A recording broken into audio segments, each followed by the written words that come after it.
This is Black Writers Read.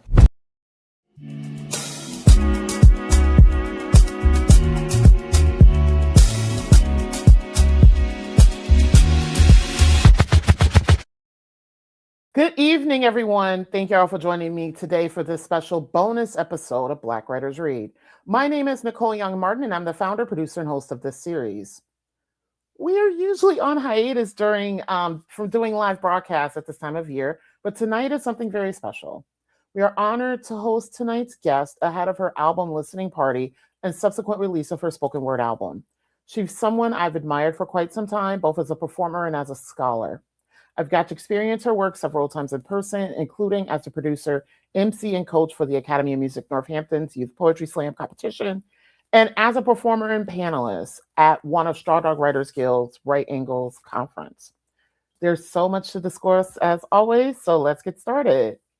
Black Writers Read showcases, celebrates, and elevates the words, work, and traditions of Black writers from across the country, across genres, across experiences, and across the African diaspora. Black Writers Read is a behind-the-scenes conversation into the craft and what it means to create as a Black author in today's society. Since starting the series on Juneteenth in 2020, we've hosted over 100 writers representing over 20 genres from 6 countries and 28 states. Our platform includes live stream interviews, audio podcasts, book clubs, and curriculum integration assistance. I live 2 houses from the train tracks. You might have heard the train just now. Find us online at blackwritersread.com. Today, we welcome Lyrical Faith. A Bronx native born and raised, Lyrical Faith is a Black American educator, cultural curator, and international award-winning spoken word poet. Her words have graced stages beyond New York City to impact cities across the country, around the country, and countries around the world, such as France, South Africa and Belize, Ukraine, New Zealand, and Mexico. She is a PhD candidate in social justice education and the Inaugural UMass Amherst W.E.B. Bois Center Poet-In-Residence. She's a 3-time Women of the World Poetry Slam finalist and the founding coach of the only collegiate slam team in Western Massachusetts. She has been featured on acclaimed platforms such as the world-famous Apollo Theater and America's favorite game show, Family Feud, which my brother will love. She shared stages with icons from Dr. Marc Lamont Hill to Miss Lauryn Hill. Her work has appeared on NPR, iHeartRadio, Button Poetry, Right About Now, Huffington Post, News 12, The Bronx, and will be on all streaming platforms in her new studio album, Lyrical Analysis, The Evidence of Things Unseen, which we'll talk a little bit about tonight. That is scheduled to drop by the end of the summer. Lyrical Faith celebrates the culmination of her Mosesian Center for the Arts residency with a special listening party for her spoken word album, created in collaboration with Citizen Joy. Developed and recorded during her residency at the MCA, the project blends poetry, music, storytelling, and sonic experimentation into a deeply personal and immersive work. From April through June of 2026, Lyrical Faith transformed her Mosesian art studio into an active creative workspace, writing, recording, and refining an original spoken word album. The full-length project titled Lyrical Analysis, The Evidence of Things Unseen, reflects groundbreaking and revelatory works curated over the course of Lyrical Faith's 20-year career in writing and performing poetry. Lyrical Faith offers the following description about the project. Lyrical analysis is the process of examining the words, themes, and literary techniques within lyrics to uncover deeper meanings, emotions, and cultural messages that tell a story. This album has allowed me to share a piece of my heart with the world in ways I've never seen before. If you're in the greater Boston area next week, please join Lyrical Faith at the Mosesian Center for the Arts on Tuesday, September 1st from 6 p.m. to 8 p.m. for the album listening party. Throughout our time together, I will be sharing information on screen on how to find Lyrical Faith online and to purchase tickets to the album listening party. For those of you who are new to Black Writers Read, here's the format. Lyrical Faith will come on and perform some poems from the album, and then we'll chat. This is an extra special treat as only just one track from her album, Best Friend Poem, has been released and available on streaming and listening platforms. So I believe we're going to get an additional piece that's going to be on the album tonight. So if you're joining us, you're getting an even bigger sneak peek into the project. If time remains at the end of our conversation, I'll open it up to Q&A.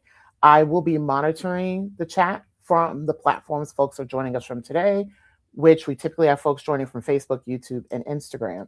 If you have a comment, question, kudos, congratulations, a hello, please drop it in the comment section from the platform you are joining us from today. I will monitor and will share at an appropriate time or hold them towards the end of our conversation. I'd now like to welcome Lyrical Faith to the virtual stage. Good evening.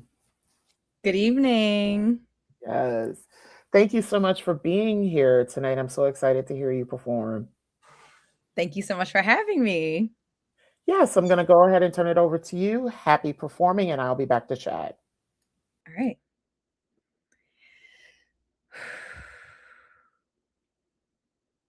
This is for Nasir. My nephew turned 6 2 days ago. His smile is still the light that illuminates my world. His voice is still the reminder that innocence comes in 3-foot packages. His hug is still the nestled feeling that love can pocket itself into life and attach onto your favorite hoodie as you wear the joy it brings through any season or time. My nephew turned 6 2 days ago, and he still has autism. The word still haunts my family like a grim reaper tiptoeing through our wildest dreams, slashing the chords in our voice boxes. We'd rather not speak on it. I'd rather tell you about how his laughter reminds me of 1,000 butterflies flapping their wings through the largest garden in Paris, or sounds sweeter than the ripest sugar cane in Kingston, or how his face explodes in a peak of proudness whenever he beats me at Super Mario on the Wii. He is just a breath of fresh air for me. I do not understand why doctors keep raking his brain for answers, ones that only he has and are not willing to share. There is no room for them to overstay their welcome here.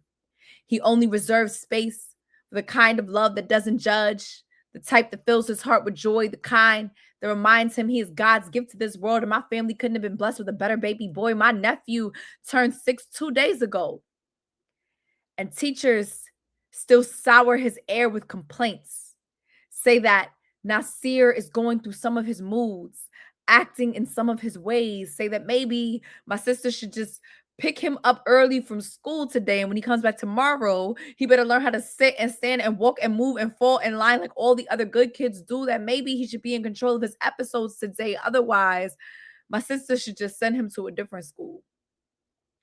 As if he's incapable of learning. As if learning can only happen in your model type of reality, but in actuality, you are not the teacher that he needs if you're going to convince him that fitting in is the only way to succeed. My nephew turned 6 2 days ago, and doctors will say he is diagnosed. But I know all that means is he has been given a fancy word for unique, that his brain wires him in more creative ways to express himself when he speaks. That being born to stand out is an overrated fear, and society's carbon copy messages are the only ones they'd rather groom you to seek, blaming him because he's not a clone, because others choose not to understand it's kind of beautiful and won't leave him alone. But Nasir, it's not up for them to determine that. There is nothing in this world that can change without your path. Your purpose to teach us all lessons in this life may not come in the form of English or math, but you are just as bold and as brilliant as the next kid. Not be damned if anyone ever tells you different, that your name is Swahili for prince. So you better walk like you were born to rule this kingdom that even Einstein was made fun of. They tried to tell him he was insane for thinking a bulb of light would ever become the next big thing. Nasir, you shine bright, brighter than the burning ball of gas in the sky, brighter than the highest shooting star will ever fly, brighter than the next person to misunderstand your thoughts. My nephew turned 6 2 days ago. I will teach him that the challenges he faces in this life are not his fault, that no one is perfect, And there is no guidebook to being human. In fact, we are all still figuring it out. Word. So that was that piece. I'm gonna go into this second piece and then get into some questions. All right. So this is a piece also off the album, but it's the independent version of this piece. So this is a collab on the album, but you'll hear the independent version from me.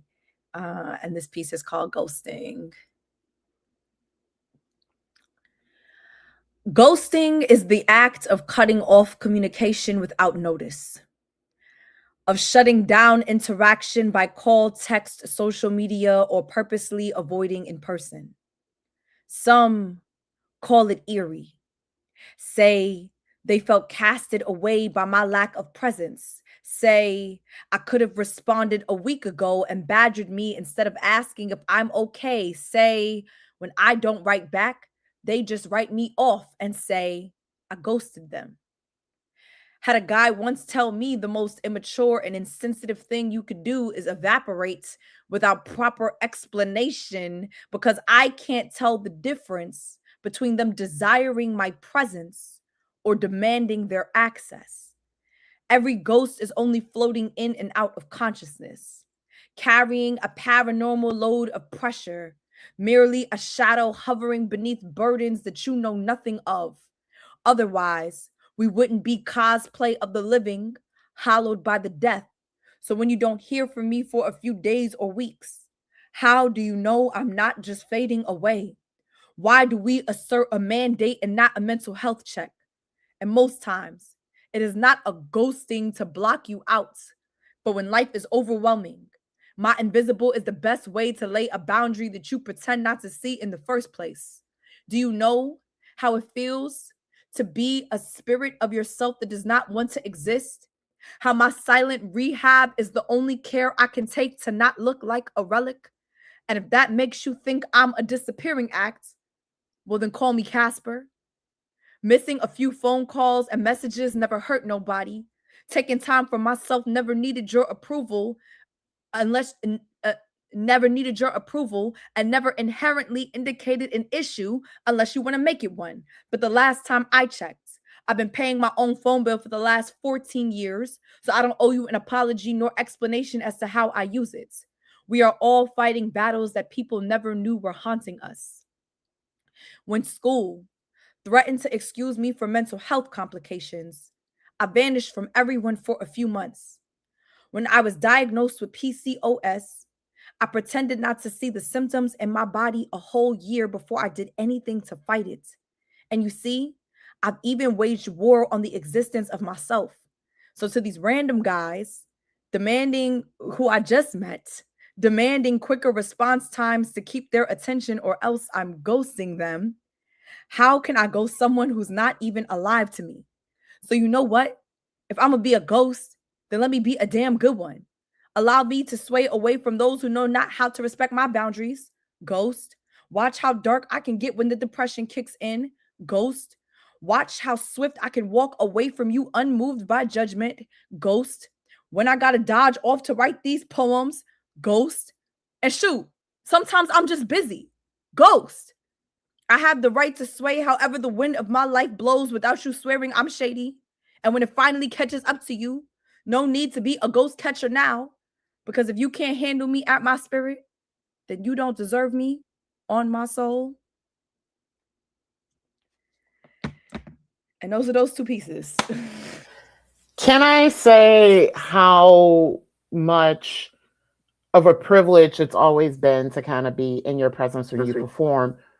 One of the things that I love about your work, especially the second piece that you performed, I don't know if you intentionally did this, but you literally kind of gave, and we always talk about craft on Black Writers Read.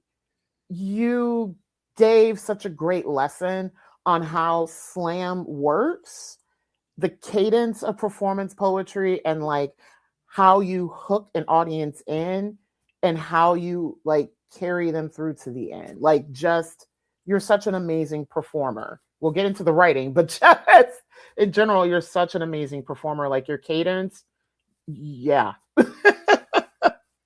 Thank you. Thank you. I appreciate that. Thanks. Yeah. So you've been at this for a minute. I can't believe it's been a 20-year career. I'm like, wow. Yes. Yes. I have been writing and performing for 20 years.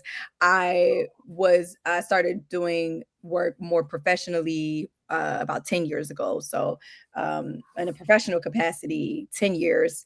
And so I will say that the poems of this project were all written within the last 10 years. Probably I would say probably the oldest poem was probably written in 2017. So maybe the last 9 years.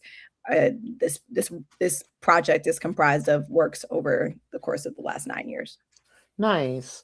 And then also with the second piece, the first piece, what I also loved about it is it's so interdisciplinary. It really speaks to all of your intersecting identities. Because I know family is important to you. You're an educator, you're an advocate, you're an activist. And so I love that piece speaks to all of those facets of who you are. Yeah, I appreciate that, and at the time I wouldn't say that's probably the oldest piece on the project.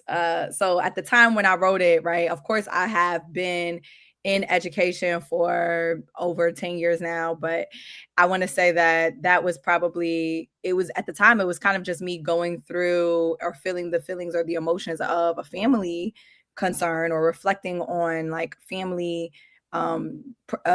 situations, right? And so it was a culmination of how my voice could lend itself to a beautiful story around the love that I have for my nephew and the things that I noticed that my family was going through at that time. And so I didn't even necessarily think about it as an educator, but on the flip side, right, because that's always been a part of what I do, now when I reflect on the piece, it definitely does have all of these themes and undertones around the education system, the issues that somebody can experience in the education system, how it needs to kind of just be reworked and flipped on its head and dismantled and rebuilt back up and all the things, right? And so, me on this side of things, I'm in the higher education system, right? And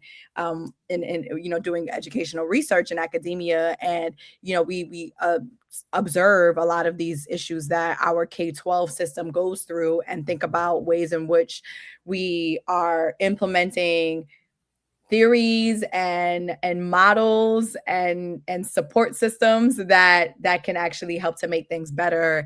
And I think that my personal experience with my family and that kind of education experience that we had can speak to how like I'm thinking about things, one of the ways in which I think about things now as somebody who's in a role where I can implement some sort of research and change and impact in the system. So yeah. Nice.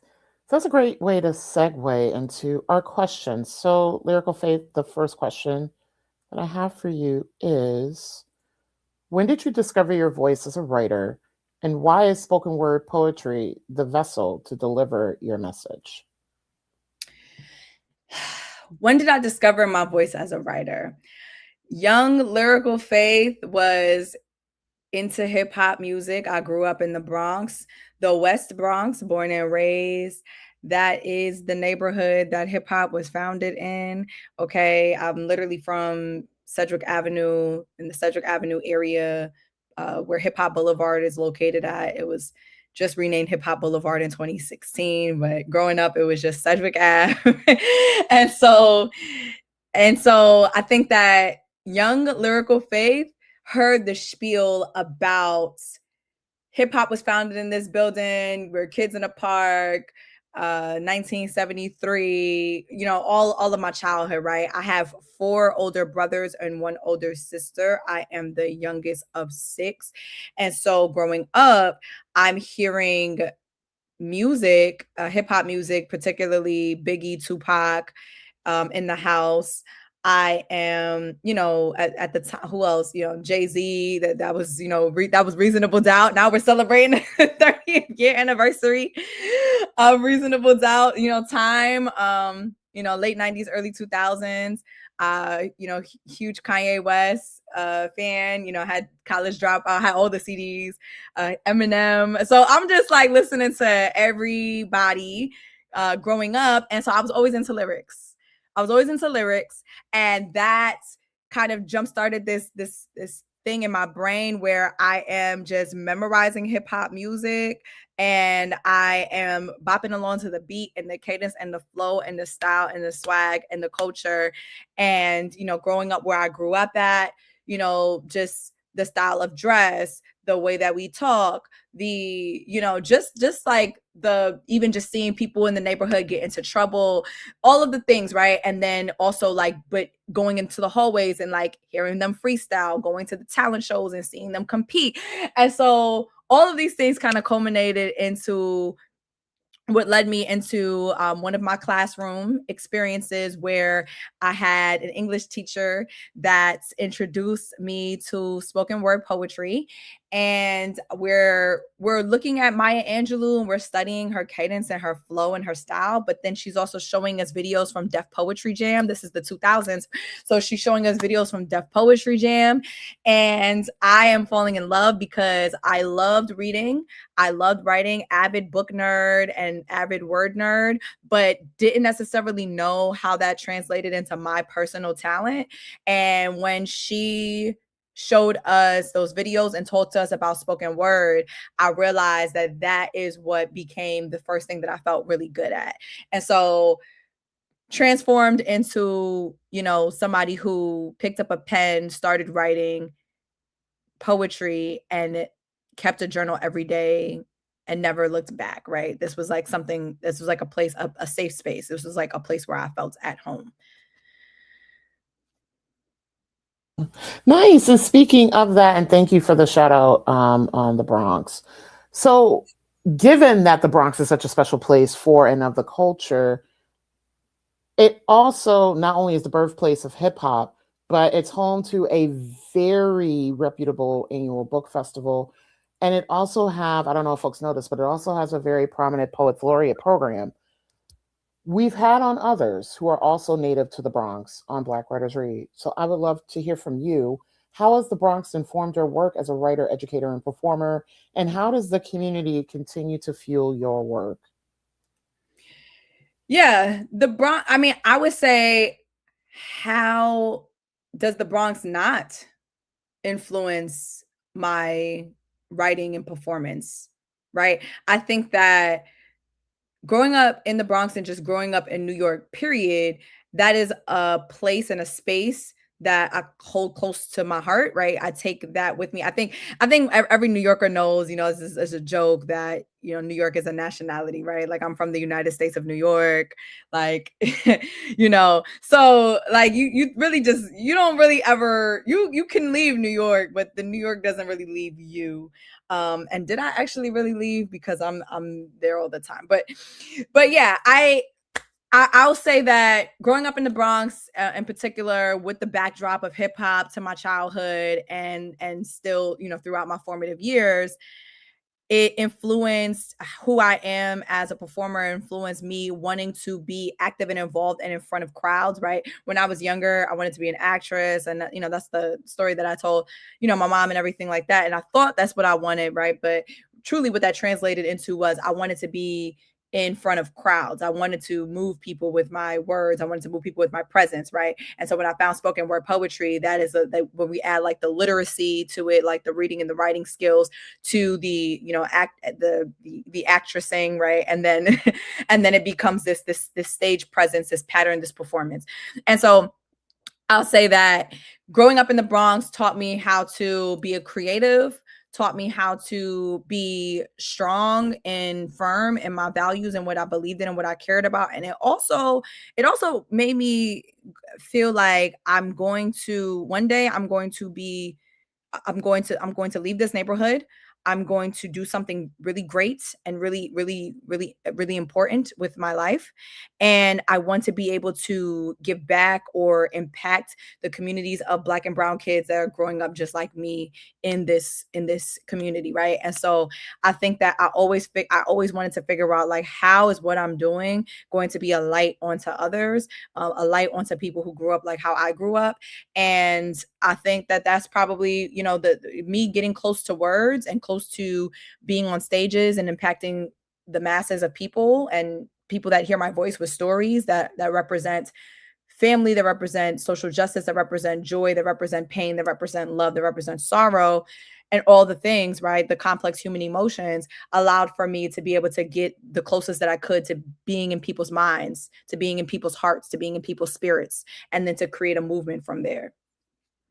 Nice. And speaking of a younger Lyrical Faith, going back to another question, because it made me think about this as you were talking about how the Bronx informed your work. So on the marketing materials for the album Listening Party, there's a photo of you with a lanyard on at a microphone.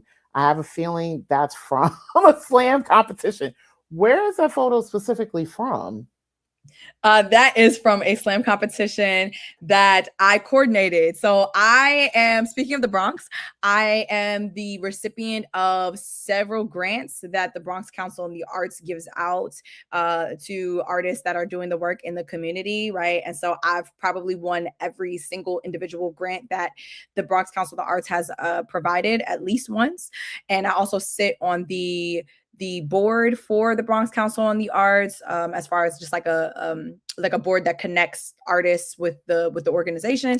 And so within that, I won a major grant for the Bronx Council on the Arts, where you could do an event in any of the 5 boroughs of New York City, an artist event, right? And so I did this national poetry slam in Harlem at the center that is affiliated with my church. It's called the Dream Center Harlem. And I bought, this was in January 2024, I bought these various artists from all over the country, Jersey, Philly, Baltimore, had New Yorkers there, of course, and so on and so forth. Had people, came from DC. And so these folks came and they slammed and they competed for cash prizes that totaled into $6,000, right? It was giving away $3,000 for that first prize, $2,000 for the second prize, and $1,000 for the third prize. And so had artists come out all over to slam for that bag. And so that was me at the mic, pretty much doing the opening poem, setting the tone, and kicking off the events. And that just became one of my favorite photos. It just became a fan favorite of mine. So I was like, you know what? Evidence of things unseen. I'm here. I'm in my zone. I'm closing my eyes and I'm taking my deep breath, and I'm ready to get at this mic and attack this mic with this poem, right? And the photographer happened to just catch that moment of me centering myself. Yes, and I think it's a great way to segue into this particular question, which I've been waiting to ask you all day. Prior to having our guests on the podcast, we asked them why they write. Here's what you offered. I have approached my work as a writer and performance artist as though there are lives that need healing, joy, empathy, and restoration from the stories that I'm choosing to share. How has the slam scene and performing your poetry informed how you approach your writing? And how has your writing evolved since your first slam? Ooh. Okay, so how has the slam scene in impacted the way that I approach my writing? Okay. Yes. So in so many ways, right? Because slam is a performance, right? So slam is a performance, it's a competition, it's a form of entertainment, and it is a way for you to arrest the room and catch people's attention in 3 minutes or less, right? And so throughout my career slamming, I've been slamming. My first slam was in 2012. So I've been slamming, what's that, 14 years? So I've been slamming for 14 years. Or at least I started slamming 14 years ago. And in slam, you learn how to get to the point. You learn how to pack a punch with what you have to say. You learn how to get it across in a finite amount of time, right? And you learn how to have the greatest amount of impact, right? the greatest amount of impact within the confines of the rules that you have, right? You only have your body, you only have your voice, you don't have any prompts, you can't wear no special outfit, you can't throw on no music, you can't throw on no images in the background, right? This is not a one-woman show. This is a competition, and you got to go up against your peers who's coming just as hard as you. So you better go as hard as you possibly can to be as memorable as you can, right? And so I want to say that translating that into performance and just, you know, my style as a feature, as I work on different full-length projects and so on and so forth, that then integrates into my brain. I have to get your attention. I have to earn your attention. Just because I am in front of this microphone and you're sitting in these seats, it doesn't mean that, you know what I'm saying, I earned your snaps and I earned your claps, or even that I earned your attention. You could be on your phone the whole time while I'm performing. But why would I want that, right? And so Slam has helped or trained me in a way, and I've had some of the best coaches. You know, I've had the opportunity to work with Jasmine Mans, Anthony McPherson, Stephen Willis, and Roya Marsh, right? And so people, you know, so many people, right? And that's just like worked closely with them, right? So many people have influenced or mentored me in the world of slam over time, right? So many people that I've asked for feedback from, and so on and so forth. So I think that all translates to, how can you always work on being better? How can you always work on sharpening your skills so that you are always on your P's and Q's, and that you are the best in the room, or the best when you step up to that mic at all times? And how can you work on just being better, not just than your opponent, but better than you were yesterday, better than you were last week, right? Because every time you leave a slam, or every time you leave a good poetry event, or you hear some good art, you should be inspired, and you should want to go home and start writing, so that you could be like, dang, like I want to hear the poem that wants to make me want to write. And so I think for me, that has been a huge part of how I use my voice as a cannon to fire off into the crowd and see what sticks. Nice. And thanks for mentioning Roya Marsh, because I was wondering how y'all knew each other, because she was on Black Writers Read in season 5 and mentioned, you have to have Lyrical Faith on. And I'm like, I know, I'm working on it. Love her. That is the big sis. I've known Roya for years, like years and years and years. Like Urban Word, like this is a whole ecosystem of youth poets who have come up on the scene in the world of poetry that know each other from New York. And Urban Word, shout out to Urban Word Youth Poetry Program. It's a huge, you know, incubator of some of the greatest poets in the country. So yeah, because I was wondering what team you were on. So I have like this much slam experience. When I worked for New World Theater, which it has since closed in 2009, we had a youth program called Project 2050, who used to have a slam team. At the time of our closing, we were open for 30 years. So I think they had us like 15 years before that. So this was like 2009. And we went to Washington, D.C. in 2009 when, what is the name of the International Poetry Slam hosted by Youth Speaks was there. And our students got to see, like, we were like, if y'all want to put a team together, y'all need to see what this world is like. And they were all like floored. And I remember Urban Word was one of the teams, and I remember New York City in particular had multiple. So I was wondering which team you were with. So I wasn't in any of those teams. I had been around some of the so I've been mentored by a lot of the mentors of Urban Word who have been on teams, and I've been around in subsequent years to mentor, to form community with some of the youth who have been on teams or who have gone on to do great things in poetry. But I wasn't specifically on an Urban Word team. Urban Word would have regular events, including individual slams, including workshops, including open mics, including first draft. So we would come and we would be able to be a part of the community. And then I eventually formed an organization in Harlem. Shout out to the Harlem Bomb Shelter. It's the longest running open mic in Harlem. And that organization, I was able to bridge the gap between bridge the community between Urban Word NYC and Harlem Bomb Shelter, where I started to basically like book features for the Harlem Bomb Shelter from Urban Word back in the day. And so there's just all of this community and this connection and love. So if I was on any team per se, it would have been Harlem Bomb Shelter, because I co-founded Harlem Bomb Shelter. We also had a slam team at some point in time, but we did like a bunch of multi-purpose, multifaceted artistic related events that involve and center poetry. And so that was kind of like my tribe, essentially, after, I got of a certain age. So yeah. Nice. Thank you for that. So I have a couple more questions for you. So soon you'll be releasing a spoken word album. It's titled Lyrical Analysis, The Evidence of Things Unseen. What is its origin story? Why this title? And why produce and release the spoken word album now? So the origin story of this album is, it's been a long time coming. I have been somebody who has needed to produce a full-length project of my work for a while. People have been asking me for years and years, when's the book coming?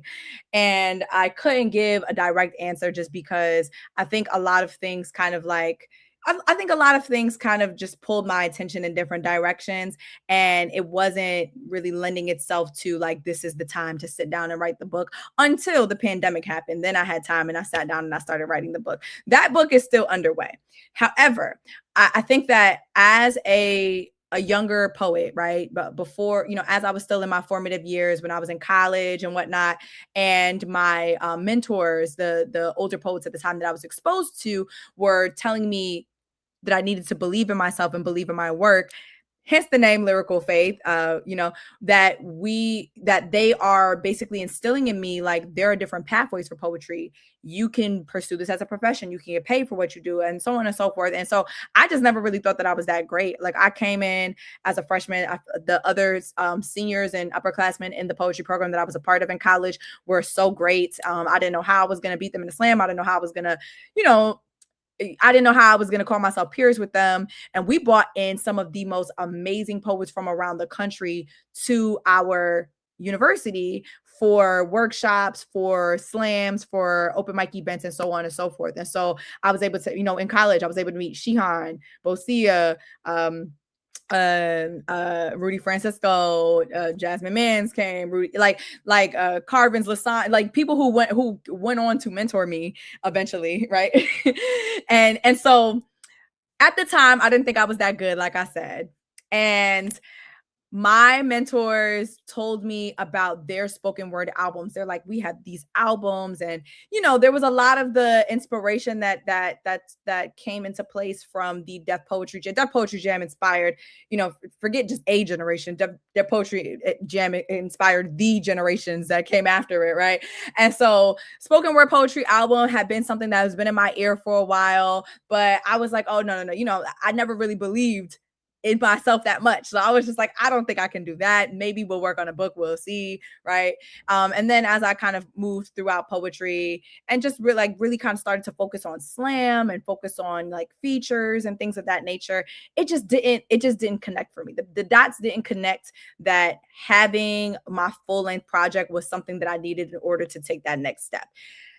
Then lo and behold, this past last year, right, the Mosesian Center for the Arts, a 500-acre multi-purpose arts institution located in the greater Boston area, they had a new executive director that came in and started shaking things up, and she created this artist in residence program and put out all of these calls for who she wanted, how she wanted this new thing, this new spark and this new invigoration of artistry to fill the space of the Mosesian, right? And I applied for it, but as an artist, I apply for many things. I'm also a PhD candidate. I apply for many things that I get denied from. And so, I'm used to hearing no, and you didn't get it and whatever, right? Especially if it's a nationwide call and a nationwide search, right? And so I put in an application because I put in an application for everything. I'm always betting on myself, right? But that doesn't mean that I'm always getting the things that I'm applying for. The Mosesian Center for the Arts, when I got a phone call in December of last year from the executive director, I was just like, hello, like thinking that like maybe she's calling me about something else because what's going on? Do you call the losers so that we're let down easier? And she calls me and tells me that I was selected to be the one and only inaugural Ignite Fellow, because this is the inaugural fellowship for this artist in residence cohort that the Mosesium Center for the Arts program was having. I couldn't believe it, right? And so, after being in shock and screaming and crying, I was told that, that they were impressed by my work and, they were looking forward to my full-length project. And so this gave me the resources, the time, the forcing me to make the time, right? Because I'm on a residency, I'm on borrowed time, forcing me to make the time to take this commitment very seriously. And especially because I'm the first one, I felt like I felt a grave responsibility to set the standard high. And so being connected with local artists and opportunities and everything kind of just fell into place to where it made sense for me to decide that now is the time to do the spoken word album. And that's what I did. I was able to connect with a local producer. I already had connections with some of the local artists, and I pulled in some of my friends who are artists in New York City. And I just went to work and decided that instead of, because I could have done a book, but I can also do a book remotely. I can also do a book at a different time.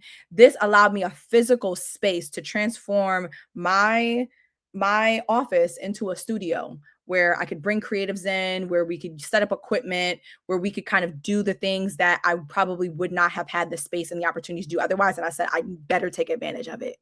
And so that is what I did. And so why now? The dominoes, the chips aligned, right? The pieces fell into place, right? And I think that it was an opportunity that if I didn't take advantage of it, it would have been a missed opportunity. And one thing I don't want to do is ever look back and say like, dang, I could have, but I should have, but I did. I didn't want that to be this. I wanted to go full steam ahead and figure it out. How did you select the works for the album? And then can you offer us a sneak peek on what to look forward to? How did I select the works for the album? It's a good question. So as I mentioned, the works for the album have been written over the course of the past 9 years. The earliest pieces on the album, like I said, I think I'm somebody who's, once again, I've been writing for 20 years, right? So I have years and years and years of material, right? But I wanted to select pieces that I've had in rotation for a while, so I know how audience members and people have told me they are impacted by the work. I think that having some of my greatest and most impactful pieces was important for me to have on the album, but that was just a part of it, right? So there was I wanted to use pieces that I've had in rotation that people have been impacted by, but then B, I wanted to create new works that were specifically just for this album. So some of these pieces were written literally during the residency. Some of them were written as some of them were finished during the recording time. Like some of them were like brand new and original and unique just for the album. And some of them were pieces that felt like the most powerful pieces that I would have been able to share on a work that I knew would live forever. And so I wanted there to be a combination of a few things, right? This is my first full-length project. I want to be able to grab pieces that I see speak to me as a human, as an artist, as a woman, as a Black person, right? Something that speaks to the culture. And I wanted to be able to kind of collect those in one place and think about how, and it wasn't just any random piece, like, you know what I'm saying? I wanted to think about how the pieces that I chose that were the powerful pieces that I chose, right? Because some pieces completely didn't make it, right? but the ones that I chose, I went to see how they were all in conversation with each other in some way, and how those spoke to the person who I have been, the person who I have grown into as an artist, and the person who I will continue to be and look forward to continuing being, right? And so there is this very rough, rugged narrative, this very like, just this very like, Gotham City grit, like this very much so, I'm gonna give it to you hip hop, I'm gonna give it to you real, I'm gonna give it to you raw, and I'm gonna give it to you authentic for the culture. So there's this part of this piece of the album that speaks to the lyrical analysis part, like how much are you going to lean into the ways in which I'm talking. I'm talking to you in metaphors. I'm talking to you using my poetic devices. I'm talking to you using the language of the streets. I'm talking to you using like, the ancestors' voices. I'm talking to you from the culture. Like there's this part of it where I'm kind of utilizing this very MC, this culture of MCing, in order to kind of provide some punch to the album, right? And then there's this part, the evidence of things unseen, where I am digging deeper into my my back pocket of stories that maybe you don't see all the time or hear all the time, and I'm kind of getting vulnerable and personal. And that's the evolution of Lyrical Faith, from this space of I'm from the Bronx, I'm from New York, I'm from hip hop, I'm from the ways in which I use my words to shoot and fire shots in the air, right, and see where it lands. And then I'm bringing you through to a space where I'm like, vulnerable, I'm soft, like the inner parts of my core and my centeredness, where I really wanted to get this way with you, but I had to bring you through like the roughness first in order to pull you in, right? And then there's like these things that you didn't necessarily know or see, but I'm bringing you into it by allowing for you to feel, right? This is how I've grown into believing in myself, right? This is how I've grown into the faith that I have in my lyrics. So there's that, right? And then of course, evidence of things unseen is adapted from a Bible scripture, Hebrews 11:1. Now faith is the substance of things hoped for, the evidence of things not seen. And so that with utilizing God's voice in my life and how he has guided my journey and throughout my work, it was important for me to not only just be a poet that believes in herself, but a poet that believes in God, and somebody who has been on my walk with Christ, and asking God to allow for me to use my gifts to bless people, and to use my gifts to be a light shining onto others, and to use my gifts as a vessel. And so with that, those things kind of form together in order to make up Lyrical Analysis, the evidence of things unseen, and how this project is an embodiment of my work in totality, at least thus far, right? From where I feel like I've started to where I feel like I've grown into the person that you see today. Nice. And also too, and this is me, the English professor, about to do a close reading. This is why I love the choice of the photo that you chose for the marketing leading up to the album listening party of you preparing to perform during a slam. It, I think, demonstrates the fact that your work is so observant of, you're kind of like bearing witness, similar to something that James Baldwin's work did, but also to like the evidence unseen. It's like you're open to what's next, but you also are like the precursor. I know what it took to get us here. And then you're giving this whole notion as an educator, let's reflect on what is here. So there, I love the ways that everything you've done is so intentional and how it all connects. Thank you. That means a lot. That means a lot. I mean, also, even when you just break it down further, and this is like, I do want people to listen to the album and form their own opinions and judgments and whatnot. But even when you break it down further, lyrical analysis, what are we analyzing, right? There's different things that you analyze when you do a close reading. You're analyzing the lyrics to a song. You're analyzing, you analyze words to a poem, and when you analyze things, what are you looking for, right? I am a PhD candidate, right? We have a research process that we go through, and a huge part of that process is the analysis process. And in that analysis process, we are searching for evidence, right? And we are searching for evidence to prove our claims. And we're trying to dig up, and we're trying to excavate the elements of what builds this larger picture that we're trying to paint, this story that we're trying to tell. So I think I want people to see for themselves and kind of bring their own judgments to what they believe the project is saying to them in a full circle capacity. So what can folks look forward to at the album listening party scheduled for Tuesday, September 1st at the Mosesian Center for the Arts in Boston? What can folks look forward to? So folks can look forward to a good time. They can look forward to refreshments, a bar. They can look forward to music, pictures, Black people, joy. And then they can look forward to a deeper dive into my work, right? They can look forward to some behind the scenes moments.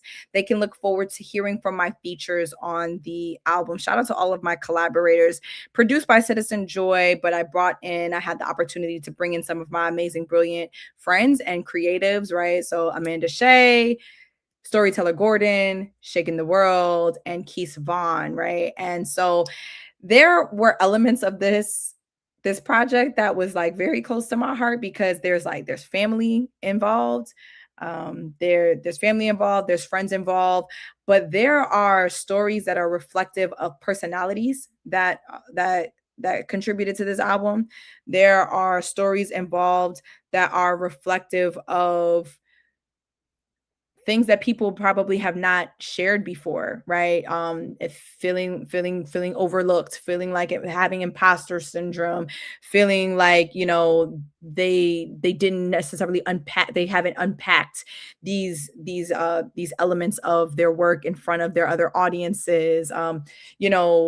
People going out of their comfort zone a little bit.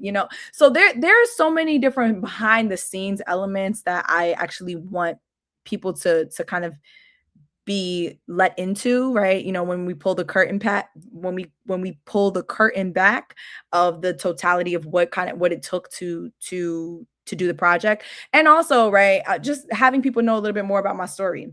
I often get told that I'm like the social justice poet and not things for the culture. And yes, all of that is true. Okay. Unashamed. All right. And also, right, there's this aspect of my work that people probably don't get the chance to see as often, maybe just because those are not the poems that are like always on the forefront, right, or always platformed.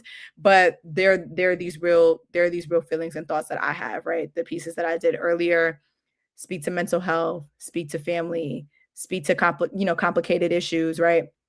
And I think I want people to also get that aspect of it too. And an important part of this entire project is that not only are we listening to the work, right? But the name of this podcast is Black Writers Read, right? And we will also have a reading element to this project, right? And so premiering at the listening party for the first time will be a book by Lyrical Faith. It'll be the lyric book to the listening project, to the spoken word album, right? And so we will have a lyric book, or a book of poems with lyrics to the poems that are presented in the album, and that will premiere and be exclusive and available to all the VIP ticket holders of the event, but also to all of the folks that are in attendance that will have the opportunity to access the book, and then it'll be available to the larger world after that. But yeah, this will be the first time that that folks will be able to hold some of my poetry in their hands, and it's a companion, it's a book companion to the spoken word project. Nice. Thank you for sharing that. That is really exciting. Nice. So 2 more questions for you.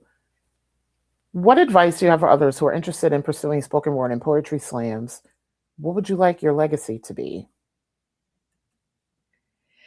Advice for others that are interested in pursuing spoken word and poetry slam. So I coach a slam team currently. Shout out to Team Slamhurst, the first and only slam team at the University of Massachusetts, and currently the only collegiate slam team in Western Massachusetts. And I think that a lot of my legacy thus far has lived within them. I helped them to, I'm the founding coach. I helped them to found and put together the organization. Back in 2024. But speaking of the Youth Poetry Slam that you have been a part of, that you've seen me MC and host for the last 4 years, right? These are students. The Poetry Slam team is comprised of students. The original founders were folks that came through the Youth Poetry Slam and then went on to attend UMass. And so we have been working together closely since they were in high school, and they wanted to take their poetry to higher heights. And I was there with them just every step of the way, willing to be a support system. And they decided, like, hey, you know, we're serious about this, right? We want to continue slamming. We want to form a group.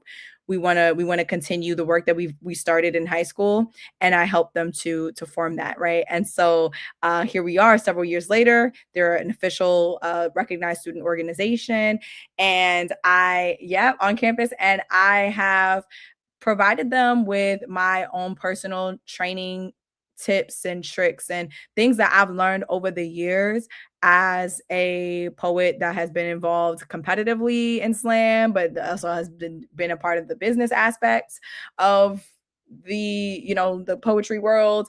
And I've just integrated all of that training into the work that they've done, and they've made me more beyond proud. And so some of my legacy is like how I'm giving back to the youth, right?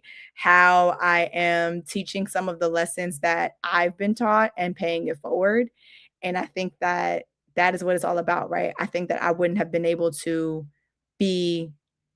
receive training from some of the best poets, in the country if they didn't decide to take an active investment and interest in me, right? And so who am I to not pay it forward, right? I think that's what it's about. So I think my legacy kind of lives with the students that I've mentored, and being an educator and somebody who is in this academic space. I have written research articles. I've contributed to chapters of books. I'm working on other academic works, right? And so I'm talking about and bringing poetry into academic spaces in ways in which they haven't really discussed before, right? I'm talking about it from a practitioner standpoint. I'm talking about it from a teaching artist standpoint. I'm talking about it from a professional poet standpoint, and I'm bringing in some of the real raw insights that perhaps others have not been able to do. And so I'm really just utilizing these projects as ways in which to bridge the gap between the ivory tower and the community that we're serving through poetry. And lastly, Lyrical Faith, what is next for you, and how can a Black Writers Read community support you on this journey?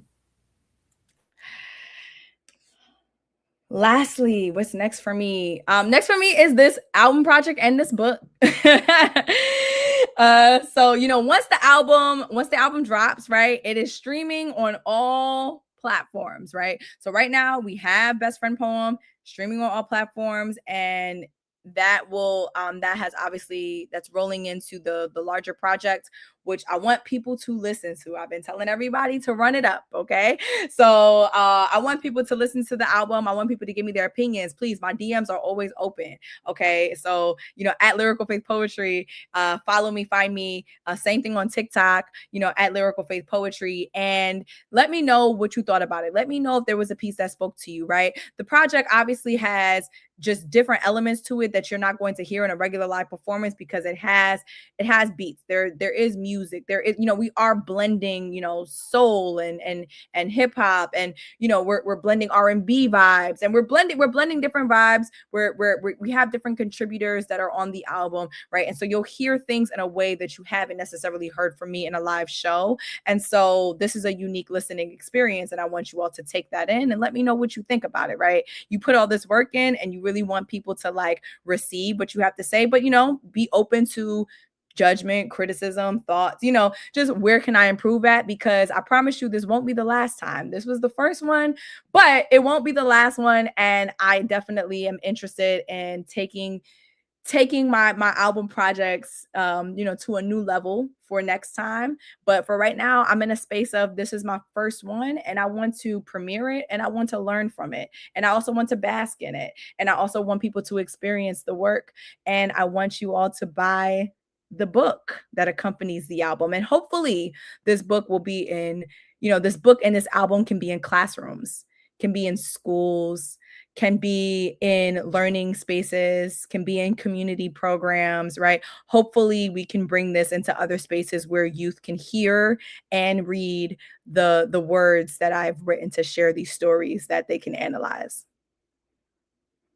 Nice. That's the educator in you and the educator in me, because I was brainstorming, because typically with Black Writers Read, every time I've had a guest on, I buy their book and I have Black Writers Read bookshelves at Holyoke Community College, at El Centro, Bard Micro College, where I teach, also at the Care Center in Holyoke, and Connecticut State Community College, Asnantuck, which is in Enfield, Connecticut. And I'm looking to start bookshelves everywhere else. And I was just like, okay, how can, and so I'm glad that you're thinking about how this book and this album project can engage with students. And I would love to see college students engage with this work in particular. Yes, indeed. Yes, indeed. Especially being that that's the level that, I have been working with, but, I've worked with all levels as well, like high school in particular, and, even younger, right? Everything on the album for the most part is clean. So, there are lessons to be learned. There's language, that is friendly. But there are still stories that are real, raw, and authentic. And I want people to be able to digest them in the ways in which are most impactful to the community that we're serving. Perfect. So that wraps up our time. And I am right on schedule, because I was like, I'm going to have her done by 8:15. It is 8:15. Nice. Yes. So Lyrical Faith, thank you so much for being on tonight. I'm so excited for your album listening party. I'm not able to go, but I'm definitely pushing a lot of people to go, especially in this region. And also I'm really excited. I cannot wait until the minute the album drops. I'm buying it, and then I'm pushing it out continuously on our platform. Thank you. Yes. And I will say it'll be on whatever you stream on. So what do you stream on? I stream on, because of the podcast, I stream on a lot of things. I stream on, let me see, Apple Podcasts, iHeart, Amazon Music, Spotify, and occasionally I listen to things on, oh my God, what is the name of that platform? I'm losing it now. Is it also going to be available on, and I hope it will be, on Pandora? So to my knowledge, it will be. Nice. I'll double check, but definitely if you're Apple Music, you're good. It's everything like first. So even with the single, like that was up on Apple Music first. So yeah, Apple Music is first, but I think definitely Pandora. I use my distribution website says that they upload everything, even Bandcamp I think is on there. So I think Nice. yeah, so I think we should have all bases covered. I think right now there's a Spotify thing happening where Spotify has something in their policy where they don't upload spoken word because it's something about copyright and this and the third. So people are really curious because Best Friend Poem is not showing up on Spotify. And so I've had to let a few people know, hey, if you just go to YouTube, you can, it's up there as well, right? Like, so they stream out to everything, including YouTube. So there is a YouTube video with the track as well. So, and that counts for a stream. But for some reason, like Spotify just wants to be bougie, and so I have to like make some modifications in my metadata in order to get everything, get the full album out everywhere. So this has been a learning process. This has been a learning process for sure, and I can't wait to learn from everything and just do it again in the future, but even better and more improved. Yes, and so much has changed with streaming since, because my spoken word album I released it in 2019, and even in just that time from like 2019 till now, a lot has changed in terms of distribution. Yeah.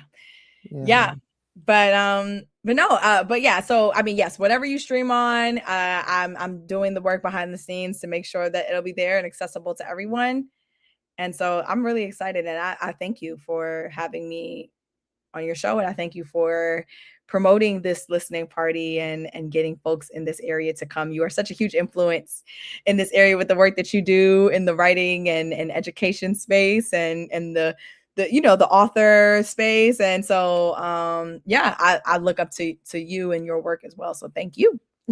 That means a lot, because literally today I posted, because I was talking like with my associate producer, and I was just like, I don't feel the impact anymore. Should I like sunset? Like, I've been thinking of, and this is the first time I'm saying this publicly, like sunsetting the podcast. And I'm just like, so a lot of times I don't feel like my work is reaching people. So that means a lot. So thank you. Oh yeah. Like I said, the executive director, Aliana De La Guardia, was the one who brought your name up when she said, like, Nicole does that podcast. Like, we gotta speak to her about the listening party as well. So yeah, and that wasn't the first time your name came up. So nice. And I do miss her. You just gave me a note to reach out to her, and I'm really proud of the work that she's doing at the Mosesian, because I had a chance to look it up, and I've been following the center and her since she's been out there. Yeah, she's been a joy to work with, and nice. I'm grateful that I got to experience this program under her leadership. So yeah, all things work together for the good. I noticed that we are still live. Yes, we are. So I'm going to let you go, and I'm going to close us out. So thank you so much, Lyrical Faith, for being on this evening, and we will be in touch soon. Thank you. Same. Yes. So thank you all for joining us this evening for a special bonus episode of Black Writers Read. We're officially kicking off season 7 on September 8th. I cannot wait to announce what's going to be on September 8th. Be sure to follow us on Instagram, as we'll be posting information there on our upcoming guest and featured book. Support Black Writers Read by subscribing to my YouTube channel, where many of you are joining us from this evening, or the audio podcast, which is available on Apple Podcasts, iHeart, Spotify, and Amazon Music. While you're there, please drop a review. That review helps others to find us. Like, y'all don't understand. The algorithms make a huge difference in helping people to find Black Writers Read. If you are able and so moved, please consider contributing to Black Writers Read via one of these methods that's available on your screen. This financial support helps us to continue to do this work, as producing this work cannot be done alone, as many others who are on streaming platforms say. It literally keeps the lights on. $5, $10 helps so much. By supporting us in these various ways, you're helping to sustain and make possible for others to access and enjoy this award-winning, independently produced platform. Visit us online at blackwritersread.com to learn more about the podcast. Thank you all for joining us this evening, and more importantly, for ensuring that Black writers continue to matter. See you on September 8th for season 7 of Black Writers Read.